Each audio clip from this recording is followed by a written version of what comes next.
Interview Expert est aujourd'hui par cette très belle journée de début de septembre.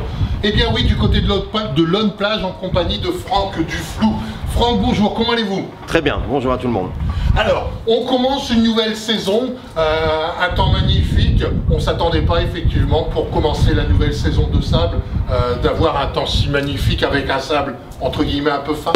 Oui, on a le sable un peu fin, il y a eu 15 jours, on a eu des belles averses. Oui. Donc avec ça, ça a donné du bon sable. Donc, et là, depuis ce week-end, avec les 30 degrés qu'on a eu, on est parti un petit peu dans le sable sec, mais là justement, on peut peut-être voir derrière, on est en train de remettre le terrain à plat et il est sec sur 10 cm. Donc, est-ce que effectivement, quand on a ce type de temps, c'est plus difficile de modeler le circuit? Ou est-ce qu'il se détériore plus vite? Non, il s'abîme moins vite. Ouais. C'est moins fatigant, il y a moins d'ornières, donc on surfe plus sur le sable sec. Mais par contre, avec on travaille de bulles et tout ça, ça fait comme des petits châteaux de sable, mais ça s'écroule. D'accord, ok. Pour le pilotage, sachant que dans quelques semaines, ce sera effectivement Berck, est-ce qu'on peut se dire qu'aujourd'hui à l'Onne Plage, on va retrouver le circuit par la qualité du sable, celui de Berck? On va dire qu'on ne va jamais retrouver la qualité du sable de Berck, parce que le sable de Berck, c'est un gros sable comme le sable de Touquet. Mais il s'en approche quand il est sec comme ça. On a un sable assez fin en surface, donc assez glissant. Donc je pense que c'est très bien pour les courses qui vont venir. Donc cela veut dire effectivement que s'entraîner aujourd'hui dans les prochaines semaines à l'Onne Plage représentera bel et bien ce que nous aurons effectivement à Berck. Oui, effectivement. Et après, bon, à savoir, s'entraîner, il n'y a pas beaucoup de terrain non plus. Donc je pense que c'est un bon terrain d'entraînement et je pense qu'on va y venir après. On l'a fait beaucoup plus technique et tout ça. On avait un plan numéro 7 homologué. Et il y a beaucoup de pilotes qui m'ont dit au début, ouais, c'est dur. Mais là, je vois depuis ce week-end, ils sont tous contents parce que... Qu'est-ce qui a changé? Vous faites un circuit plus technique avec des épingles, des petites bosses. C'est quoi? C'est avoir un circuit plus lent? Oui, voilà, c'est un circuit plus lent, surtout moins rapide. Ça fait 2 ans que je me battais un peu pour essayer de couper un peu ces lignes droites où on prend beaucoup de vitesse. À savoir que les terrains étaient homologués pour 4 ans, donc on est obligé de rester sur ce format-là. Il y a une homologation qui se termine pour l'année prochaine, donc on va repartir sur des nouveaux terrains toujours avec les FFM. Bien sûr, on va le valider avec les FFM et après on passera tout ça pour... je voudrais arriver vraiment à faire des terrains beaucoup moins rapides. Il y aura toujours une ligne droite, mais beaucoup de parties techniques avec des sauts, toujours des sauts, mais des sauts avec moins de rapidité sur les sauts. Bon, faut pas oublier que cette année, on a effectivement toutes ces petites bornes jaunes. Vous pouvez nous en parler? Ce sont des bornes de sécurité. On en avait déjà parlé lors des précédentes interviews. La sécurité reste votre priorité. Et ces bornes sont effectivement les éléments représentatifs de la sécurité aujourd'hui à l'Onne Plage.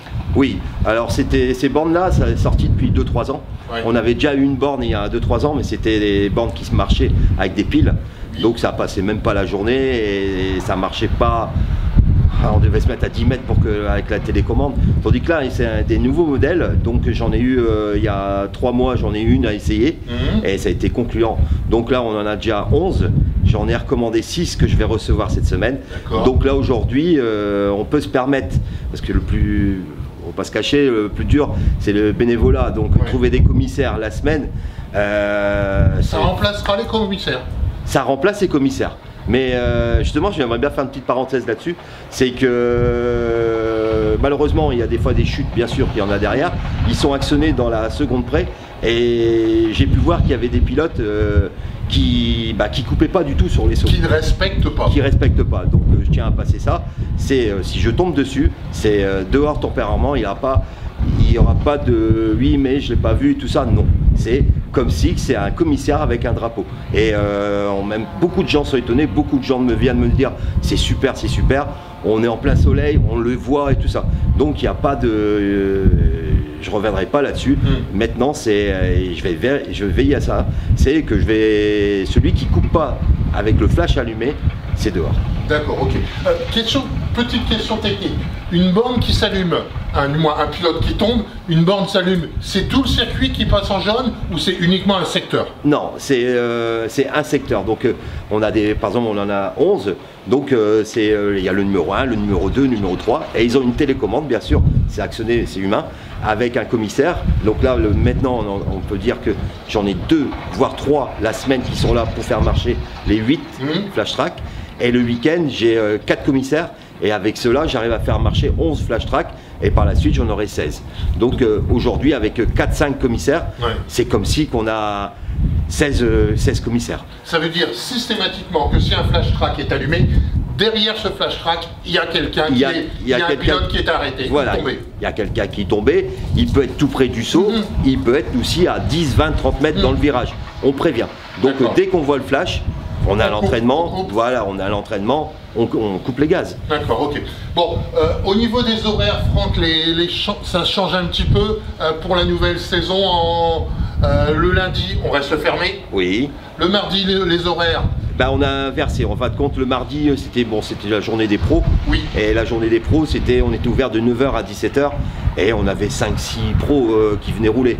Donc là, on a changé. On a mis plutôt le matin de 9h à 14h, comme on a pu voir aujourd'hui. Oui. Et de toute façon, même un pro, ça fait 5 heures d'ouverture. Il ne va jamais rouler 5 heures.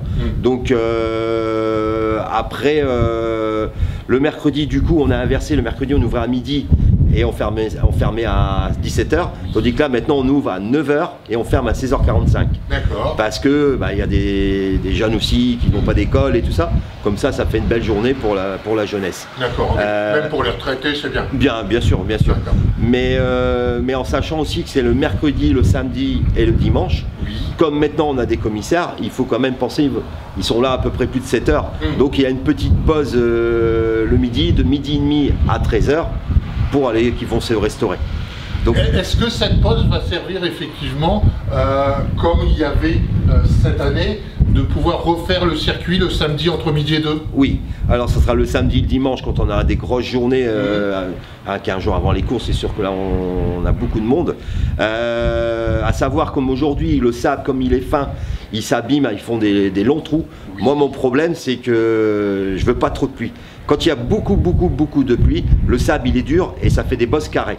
Et là c'est dangereux. Et ça fait des ornières. Voilà, donc là absolument, là je prendrai la pause d'une demi-heure, voire là peut-être 45 minutes le midi. Je passe un petit coup de cadre et ça efface les bosses carrées et les ornières. Mais une heure après, les trous ils reviennent bien sûr. Okay. On est effectivement à quelques semaines de Berck. Est-ce que le nombre de pilotes continue à augmenter régulièrement, le nombre de pilotes à l'entraînement?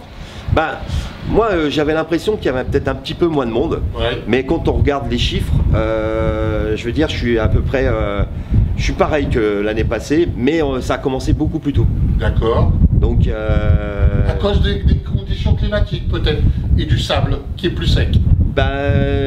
Oui, mais je pense que tout le monde maintenant se prépare. Ou alors il y a plus de bons pilotes, mais je trouve que déjà ce week-end, malgré qu'il y avait, je sais qu'il y avait encore une course en UFOLEP, en FFM, il y avait Condé et Bayeul, on a fait un gros week-end déjà. Mais là, je pense que là ce week-end, ça va être à une semaine de la course. Et après, on est à 3 semaines, 4 semaines de Berck. Là, maintenant, ça va commencer les choses sérieuses vont arriver. Bon, on parle justement de compétition. Franck, j'ai entendu parler, je ne sais pas si c'est exact, que vous vous préparez pour faire le Touquet l'année prochaine. Non. Parce que bon, faut pas oublier quand même que Franck, à une période, vous avez été champion du Follet, vous avez été champion régional. Sur cette interview, eh bien en dessous, on va revoir un petit peu votre parcours. Vous n'êtes pas un pilote qui est arrivé, qu'on a posé sur le sable. Vous avez des antécédents, que ce soit pour le Touquet ou quoi que ce soit, vous étiez sur le podium. Ça vous plairait d'y retourner? Mon problème, c'est que, bien sûr, j'ai vraiment envie. Là, en ce moment, j'ai pris, je prends le terrain à cœur, donc je ne peux pas m'entraîner comme je voudrais, mais je veux apprendre, je veux faire beaucoup de sécurité. Donc, je suis le week-end, je suis sur le terrain, j'observe et tout ça. Mais On a envie de tourner. J'ai une moto, j'ai mes parents qui m'ont repayé une bonne moto, donc je m'entraîne de temps en temps un petit peu la semaine. Et je pensais plus, je voulais plus faire de course parce que là depuis 2-3 ans, je me suis jamais autant cassé. Donc c'est quand on est jeune, on se prépare et tout ça. Là, je fais pas de physique, je fais rien, je fais que de la moto. J'ai su faire, donc je pense que je peux toujours aller aussi vite, mais non, quand on tombe, on casse comme du verre. Donc, mais je me suis repris un coup. J'avais dit plus de faire de course, mais donc cette année pour le Touquet, non. Mais pour le. Pourquoi pas Berck là cette année? Mais je suis pas prêt. Physiquement, je suis rien. Non, si c'est pour aller faire une course que physiquement, je vais faire quoi? Un tour et je vais être à l'agonie. Non, j'aurai pas de plaisir. Moi aujourd'hui, je veux prendre mon plaisir. Et c'est de faire un Touquet, le Touquet le dimanche, avec les top pilotes. C'est me retrouver cette sensation de départ et tout ça.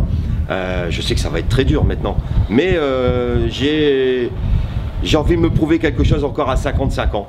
Et on verra la place. Franck, le cas échéant, la dernière fois j'en parlais avec Arnaud Demester. Pour lui, je pense que l'année prochaine, ce serait également son Touquet, ça serait son retour. Vous aimeriez partir sur la ligne, là, en première ligne avec Arnaud à vos côtés? Ah mais bien sûr, Arnaud c'est un ami, donc connu tout petit, on a fait plein de courses ensemble. Mais ah non, ça va être un grand plaisir de rouler toujours bien sûr avec Arnaud. Bon, le cas échéant, on va essayer de voir ça, pas pour cette année parce qu'il est trop tard, mais pour l'année prochaine. Franck Duflo, Arnaud Demester sur la première ligne, à côté de Milko, à côté de Todd Kelled, on espère. À côté des grands pilotes. Après on verra la ligne droite, mais moi vous savez que... C'est votre kiff la ligne droite. Ah, la ligne droite c'est toujours les départs, moi c'est toujours quelque chose de grandiose. Donc non, maintenant ils ont des bonnes motos, mais j'aurai une bonne moto. C'est quand même le pilote qui fait la différence. Bah, en ligne droite, au début, le terrain il est tout plat, donc... Faut savoir rouler. Et ça, on n'apprend pas à rouler du jour au lendemain. Ouais, non, mais bon, pour moi, j'ai toujours dit que la ligne droite, c'est la plus facile, c'est là qu'on se repose. Et la vitesse, bah, c'est... On aime bien, c'est cette adrénaline qu'on recherche.